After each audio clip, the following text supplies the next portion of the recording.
Le journalisme, considéré comme étant le quatrième pouvoir, doit être exercé avec rigueur. Pour ceux qui travaillent à l'Assemblée en tant que correspondant parlementaire, cela implique une routine effrénée. Sébastien Bovet partage son horaire quotidien. La journée commence tôt. Je me lève vers 5h, 5h30.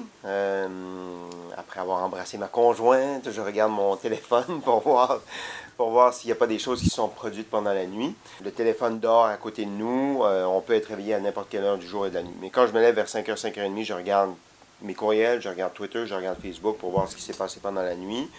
Je lis les journaux à la maison en m'occupant de mes enfants et après ça, la journée peut commencer vers 7h30, 8h. Il y a souvent des caucus, donc des réunions des députés des différents partis à partir de 8h30, 9h. Période de questions à 10h, des converses au bulletin de midi à la radio et à la télé. Puis après ça, on travaille sur notre reportage pour la fin de la journée. Donc, on livre un reportage radio, un reportage télé pour 17h, pour 18h, qui est souvent le même. Je peux faire des converses dans des panels d'analyse à 17h30. Et après ça, souvent, il y a 24-60 en converse vers 19h et des analyses pour le téléjournal à 21h, 22h. Mais la magie de la télé, c'est que ces converses-là, ces analyses-là sont enregistrées à 19h en général, ce qui me permet d'être à la maison vers 8h le soir. Les journalistes doivent à présent être sans cesse connectés sur les différentes plateformes d'information qui leur sont accessibles. Twitter, les réseaux d'information continue, Facebook, les fils de presse et même sur leur propre site Internet. En raison des nombreux changements numériques, la pratique du journalisme parlementaire s'est transformée depuis les dernières années. On n'a pas assez de 24 heures dans une journée pour faire notre travail, c'est-à-dire qu'il faut qu'on priorise certaines choses. Aujourd'hui, j'ai l'impression qu'avec les chaînes d'information continue comme RDI, LCN, tout devient de la nouvelle. On travaille plus vite, mais on manque parfois de réflexion ou de recul par rapport aux nouvelles.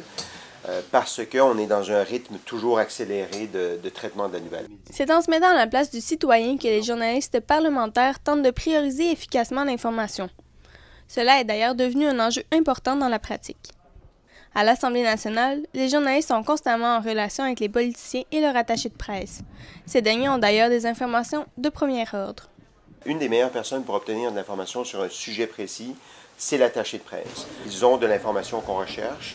Eux veulent livrer aussi un message selon les paramètres qui ont été déterminés dans leur propre cabinet pour transmettre de l'information. Mon travail à moi, et lui doit comprendre ça aussi, c'est d'essayer de mettre son message en perspective. Je vous dirais que cette relation-là, elle est marquée par le respect, parfois par un peu de tension aussi, quand on essaie d'avoir de l'information ou qu'on essaie de parler au ministre, par exemple, qu'on n'est pas capable et puis que l'attaché de presse se dresse comme un rempart pour protéger son ministre. Moi, je communique plus qu'il y a 10 ans avec les attachés de presse, et donc ça m'aide dans mon travail. Maintenir de bonnes relations avec les attachés de presse peut également permettre aux journalistes d'obtenir des informations exclusives. Mieux comprendre le journalisme parlementaire, c'est aussi d'être sensibilisé à la complexité de la politique, mais aussi à la difficulté de transmettre de l'information la concernant.